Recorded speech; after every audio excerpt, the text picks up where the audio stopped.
Well, it's a privilege to be here in conversation today with Anita O'Brien, who has been a tremendous creative influence in my own personal life and has some terrific lived experience that I know will enrich and inform our thinking around community arts engagement here at CAE 23. Unfortunately, Anita, you can't be with us No, I'm sad about that. for the conference, but we're going to be able to record and capture some thoughts today. So you're an accomplished vocalist in your own right, a musician.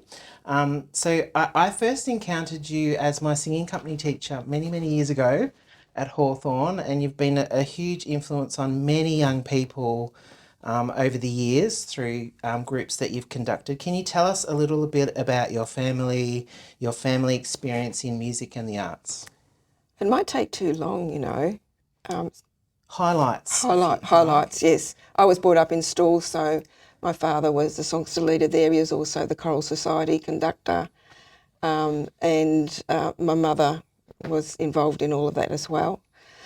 So yes, we were brought up in a musical family. We had to get up on a roster basis to go and practice the piano. So all of that, and then of course I married Alan. Alan's a plays the cornet. He's been in bands and bandmaster, and I've done songster leader and stuff. My most precious times, I think, have been with the children and the singing companies that I've had, and what fun we had with musicals and things. That was wonderful, and even going to the Inala choir that I was with for 11 years, I loved that. So I'm not sure about accomplished singer, but I do sing and I like singing. So Oh, I've heard you. I've heard you sing some beautiful. Even the duet that you did with your husband back in the day on a Mother's Day at Hawthorn was very special. yeah, God's love to me is wonderful. Yeah, I remember that. And I remember Warren, your son, was actually there clapping along. It was good. We'll get to talk about him a little bit later. But yesterday we shared some delicious soup at Box Hill Core, your local core at the Salvo Cafe. And I was drawn to some of the work that your son Warren had displayed there. Can you tell us what first sparked Warren's interest in visual arts? Well, visual arts, yes, it's different to his. He loves music as well and all of that. So the visual arts, when you say sparked his interest, I know in very early days when he happened to be in a day centre, they used to go to Arts Project, Yep. which we'll talk about in a minute. They used to go there, but that didn't last after he left there. Once back in 2015, when I had the opportunity of actually, after I saw the light that Warren could have an ordinary life, lived in community, have his own house. When I saw that, I actually was going past with him in the car a Rotary op shop because I was thinking, what could we do now? What are some ideas? And I said to Warren, would you like to work in a Rotary op shop? What a stupid thing to say to a young man who wouldn't have had any idea to do that, what that would look like. But mothers do that, and that's okay. He just said, I want to do art. And he didn't make a lot of choices in those days, but he wanted to do art. So it was inherent in him, right from the word go, that he wanted to do art. And his expression of his art is just gorgeous. It's really beautiful, and we'll show some of those images throughout the interview today. So this morning, as you were saying, the arts project on our way to work, we actually passed one of the galleries for the arts project, and that's a creative social enterprise that supports artists with intellectual disabilities and promotes their work and advocates for their inclusion in contemporary art practice. Can you tell us a little bit more about how he first became involved in the arts project and maybe some of his achievements since participating as a regular studio artist there? Well, I then pursued that and Warren started attending Arts Project. And it really, it was very early days. But eventually, as he developed his own style, Arts Project decided that would be really good to actually get some, I think it might have been, I don't know where the funding came from, but getting some funding for him to promote his art in exhibitions. So that started the way for him to go forward. But that was like 2016, 2017, that promotion of his art. And it wasn't until about 2014 he had his own solo exhibition, but a whole lot happened in that time. So, you know, he had exhibitions in Melbourne Art Fair, in the Royal Exhibition Building. He actually, one of his paintings was huge. It was about this size, actually. Yep. About this size. And that was sold to somebody in New Zealand. So it was then, from then on, it was just many. He's got, he's in the Gallery 101 in Ontario, the Wyndham Art, a more recent one, Wyndham Art. He came second there. But he's got private collections throughout Australia. So Arts Project tell me, I don't know quite where they all are. He even had his art put on a wine bottle that we discovered from in South Australia. There you go.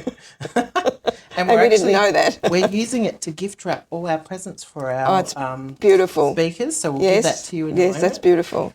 But yeah. But he held his own solo exhibition, yes, I said in 2014, but prior to that it was he had an article written in Arts Guide Australia, yes. Yeah. Should never underestimate the potential of people, should we? No. Come with a blank slate, really, when that's you're right. approaching someone. And take the time to find out what their gifts are. Yeah, it's so important. So clearly Warren's art is a big part of how he identifies and opens lines of communications for him to connect and express himself. Yes. So how have others described his unique and complex paintings? I think you had a quote there from the Art Guide. From the Art Guide Australia. Or is it from Arts Project? Warren's a prolific painter. This is the art professionals talking, because that's not my kind of language, you know. Yeah. Warren's a prolific painter whose abstract images echo the rhythm and repetition of his process. The layering of radiant colours creates the illusion of depth and texture in his work, and his use of repetitive arc motif, we call it windows actually, seemingly based on forms found in arched windows, invites the viewer to explore the many complex layers within his works. I think I had another quote here from the Art Guide Australia. It said, in art history, you mentioned windows. Windows speak of multi-dimensionality of space and time. The view outside of a window is presented, framed at an unknown distance. Windows are intermediary between the interior and exterior worlds. I love that. It's this exterior and interior world. And I just wondered if this motif of windows gives us some sort of insight into Warren's internal world. He has always been interested in the city, its big buildings and its lights. And in early years when we were in a hotel, he would look out and he would just be fascinated by that. So I guess eventually he actually found a way to express what he saw. Yep. He doesn't write so much. He does a little bit, but he couldn't write a story, but he can tell a story through his art. And people have said to me even recently that, oh, I see this in his art. Yep. Or I love the way the light shows through. Yeah, I love it, the choices of colours that he uses. And the choices of colours are his. He's supported to get the paint together, so, he gets the paint together and he gets it all over himself, and that's wonderful pictures in Art Guide Australia. Yeah. But yes, it's a way of expressing that he had not had up to that point. And you said like sometimes he was did some work in with the police, and he sort of had an experience there where he'd seen the prisons. Oh yes, he was doing some art at his house with another artist. He was doing a little bit of that over a little bit of a period, and he had a volunteer job at the police in his local area in Doncaster, and he was asked if he would sweep out the cell. The next time he came home and painted, he painted very dark painting. Yeah. So he was expressing what he had seen. Yeah, I love this as an outlet for his expression. And another just little story about Victoria Police, where he goes, the Victoria Police Academy, there was a situation where he goes in actually, and it's a paid job 3 or 4 times a year, and there's a little tiny room that he goes into with one detective, and so this young lady detective came in and said to him, "Oh, hello, I'm Jane. I'm a detective." He said, "I'm Warren and I'm an artist." Yeah. You see, that's a valued role in community. Absolutely. And that's so important for people to have, roles that are valued, and to find out what those things are that make a person that can be found and bring them into community in a real way with their gifts, not just their needs, because their needs or their disability are not the thing that should define them. Yeah. It's who they are inside and the gifts that they bring. And I love that he identifies as an artist. That's beautiful.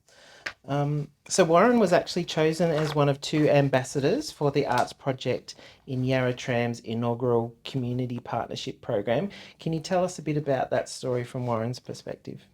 That was really exciting. Warren takes a lot of these things in his stride, actually. Yeah. He doesn't, when he had a solo exhibition, we've got a wonderful picture of him clapping after it but, he takes a lot of these things in his stride. But what happened was that Melbourne Trams came in and looked at all the art at Arts Project and chose 2 artists. One was, I think there's about 120 artists there. So he chose Warren's painting and he chose this other lady, Kathy's paintings. And Warren had one side of the tram and she had the other side. And I think it was a lovely time when one Saturday morning, I think it was, they brought the tram into just beside the Fitzroy Gardens. I think there's a terminus there. So we got to get in his tram and, and say, "This is my tram," and see all his art on the tram. And that was wonderful. And then a friend who happened to be, because we didn't actually see it going around because it went on a couple of different lines, but a friend was in, I think, St Vincent's Hospital visiting somebody, and she looked out the window and she said, "Oh, there's Warren's tram." And they looked at her most surprised. She's gone mad, Yeah. But she was so excited to see his tram. I just love the achievements that he's accomplished through his art. It's so special. Warren's faith has always been an important part of his life as well. He'd grown up in the church, obviously, with a Christian family, and most recently his faith has been expressed as a soldier at Box Hill Corps. Can you give us some insight into how his participation in the Corps has been and his contributions there at Box Hill? Yes, I thought at one stage, I felt at one stage, I mean, he's come up, he was a junior soldier at Hawthorn, actually. Yeah. And then he was involved a little bit in the youth group at Box Hill. But I wanted Warren to have a role. So I thought that maybe Cafe Salvo might be the place for him to do that. And so I approached people and encouraged them to think positively about this could work with somebody supporting him, coming and supporting him. So he had that role. And that was the first thing where perhaps they saw him as not somebody who just needed to be cared for or be kind to or whatever, but he had a role. He was a volunteer. And I think that's just so important in trying to create for people in church. So he was doing that, but he's also, of later years now, he's on the welcome team. But he doesn't just do it when he's on roster. Yeah. Every week I see Warren going, shaking hands, and somebody just walks in and sits in front of him. He'll go like this and say good morning. Or I saw him go up to someone, a friend he was very friendly to, and I just wanted to, if I could, just to quote him if I could see I can't see it, but he talked about how friendly it was when he first came and didn't know English very well.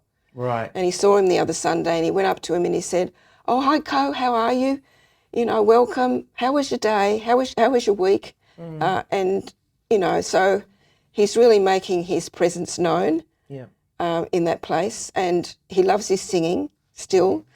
And so he might sing along a bit when the songsters are singing, when nobody else normally would sing. Yeah. Or I've heard him sing, which moved me deeply once, when the band were playing and the weak say I am strong and the poor say, no, let the weak say, let the poor say the weak say I am strong, let the poor say I am rich for what the Lord has done for me. And he sang that. Yeah, beautiful. And it sort of touched my heart. And I think... and he's also says, when somebody asked him about becoming a soldier and being there, he said, I worship God. We said, what is it?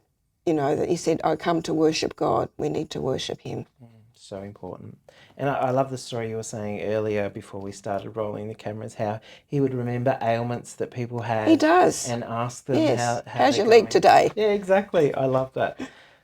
Just one final question before we sort of look at some of the community connection approach stuff that we've introduced here at the conference. How do you think we can value gifts and contributions of people with disability in creative ways? I think it's by, number one, you've got to assume less, because we come at things and we see somebody with a disability. They may be in a wheelchair, they may not be able to speak. There may be other things, they may be not want to be touched if they have a certain disability. We have to be very aware of that, and I think education for the community, whether it's church or out in the community, we have to be very aware of that. So, and people, I understand people come sometimes without any experience of disability whatsoever, and so they see things, they see somebody and they want to be kind and care for them, but they don't see them as being the wealth of the church, like Mother Teresa said once. They're the wealth of the church. So it's what we need to do is sometimes introduce some things into the church where people can learn a bit more about some of the different types of disability. But also when somebody comes, they might come with a family, and the person needs something in particular. Perhaps this story about a little girl who was deaf came, and Mum didn't really think that there'd be anybody there that could look after her, but there were people that came forward and said, we'd like to learn sign language so that we can talk to her and say hello and how are you today and all that. And then when it came to the time of baptism for her, the whole church got involved in this amazingly colourful, we should have had Warren's paintings there, amazingly colourful baptism. And I think too, we just have to not give up easily. Yep. We need to say, how can we discover what this person's gifts are? Yes, there are some needs and we're happy to be helpful in that way, but what's their gift? Look at that person, they've got such a beautiful smile. Wouldn't it be great to have them at the door? Yeah. I like this whole idea. Wouldn't somebody like Warren has learned a few verses of scripture, maybe they could do the scripture reading on Sunday. Yeah. But, the pity is that sometimes I think, Sedja, we don't aim high enough, we aim too low. Yep. We think, well, if we do this little bit, that'll be enough. What's that quote? I have to say it. The greatest danger for most of us is not that our aim is too high and we miss it, but that it's too low and we reach it. So let's not be satisfied with just caring for people. Let's find their gifts, because when we give them a role, they feel like they belong. They do belong, and they feel like they belong. It's so important not just to be a welcoming community, but to be an inclusive community where they see the assets in people and everyone has a place to contribute. I wanted to switch our thinking now just to around the community connections approach, which is a way of working collaboratively with and in communities to engage and strengthen communities. And I wonder if we could think about this through the lens of people with disability, and maybe even if you touch on some artistic themes as well. But the first P there is people. How do we understand and relate to people, particularly through the lens of people with disability? Well, I think it's by learning more about them, and I think I've probably just covered that question in a sense. If we come across somebody in our church that has a particular disability, try and find out a little bit about how that person might feel or might interact in community. Yep. How do they interact in community? because if we just think we can bowl up there and say, "Hi, how are you?" that may not work. Yep. But when you're inviting that person, you might be inviting their families. Their family might be coming. So how do we support the family when they come? It's so important to think of that as a whole. Yep. But certainly understanding and relating to them is deliberately finding out what other things that, and just talking to the families is helpful as well. It's very much relational. Not that you always have a family, but there are ways to find out, yes. And what about place? How do we create welcoming and safe places for people with disability? Welcoming is not just a shake hand, how are you, on a Sunday, or in a community space, or if they come to a childcare program or something, it doesn't finish on that program. We connect during the week. We have people that connect during the week. It needs to be safe by understanding each person, if they have a disability, by understanding what they need and trying to understand what brings them joy as well. Because there might be some things we think, they might like to do. I think it's like in aged care places sometimes, because they put people in a colouring program. Well, maybe they don't want to colour. It's just occupying people. Yep. We don't want to just accept the fact that it's okay to just occupy people. Yep. And what about partnerships? We talked a little bit about the art project earlier on. How do we collaborate in partnership with others to serve the community?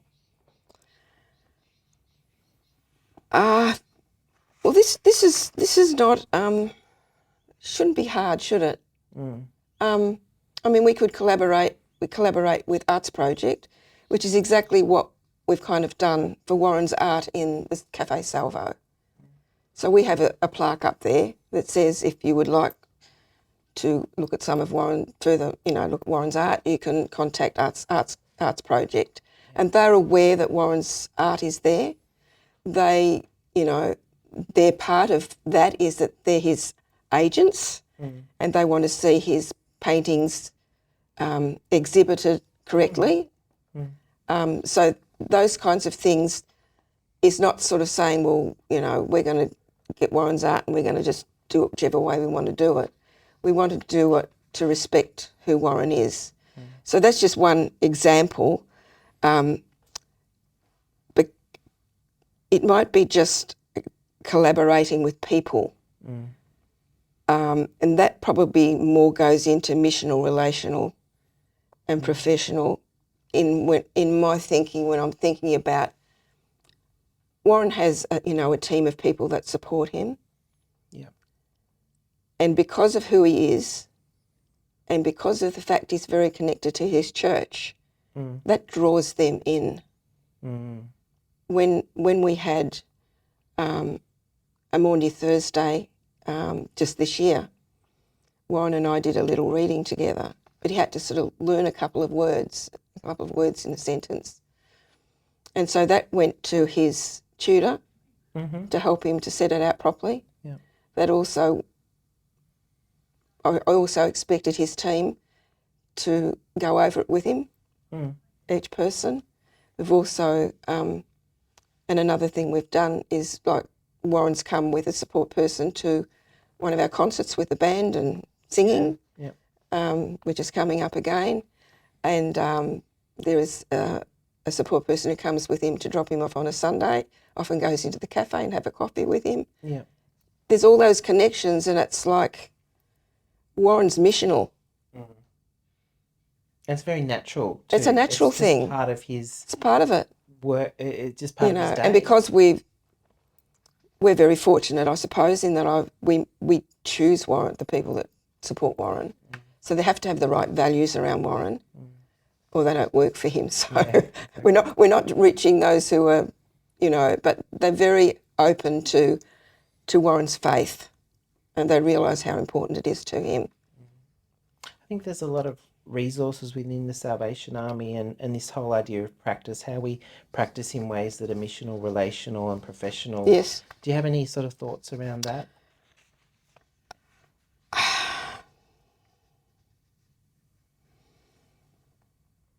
I think the way we practice, and maybe I'm coming from a different perspective, but I've just been aware very recently because I've started working in doorways, how important it is to remember, for me, that I haven't experienced the things that weigh down those people. Just like we haven't experienced some of the things that weigh down people with disabilities. I haven't experienced any of those things. I have to come with a very listening ear without an agenda. Yeah, that's good. A listening ear without an agenda. And I was thinking to assume less and to pray more. I love that. Not treating people as projects, but as people. It's all about friendships and relationships. You know, you can have no programs at all, but if even if you bring them all in and you have a big meal with them, it's sort of like the story in the Bible of bringing the people in from the highways and byways because, was it the king or whatever, whoever didn't, their friends didn't want to come. Yeah. We need to draw people in, and we need to connect with them other than Sunday, or connect with them other than the thing that we have, during the week. When we know that somebody's not well, it's all very important to follow up with people because when we bring the love of Jesus and to them, that's when they'll seek him. Yeah, it's good stuff. And I just note here that you've written a book which contains a lot of your knowledge and lived experience here. I love the title because it's better to live my life within community, and I think it really encapsulates what we're trying to achieve as part of the Community Arts Engagement Conference. But is there some sort of take-home message that you would take from your writing in the book? Oh my goodness, there's so many of them. There's so many of them.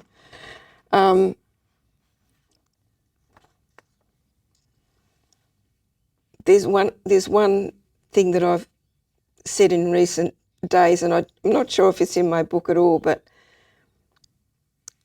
it's a Robert Frost, I think his name is, quote, "Yep. 2 roads diverged in a wood, and I took the one less travelled by, and that has made all the difference." So from 2015, that is what happened, in that book. And I'm getting tingles right now. Just see it. As part of my community choir, we've written a song based on that poem, and it's going to be released shortly. But it is a beautiful poem, and we just have to.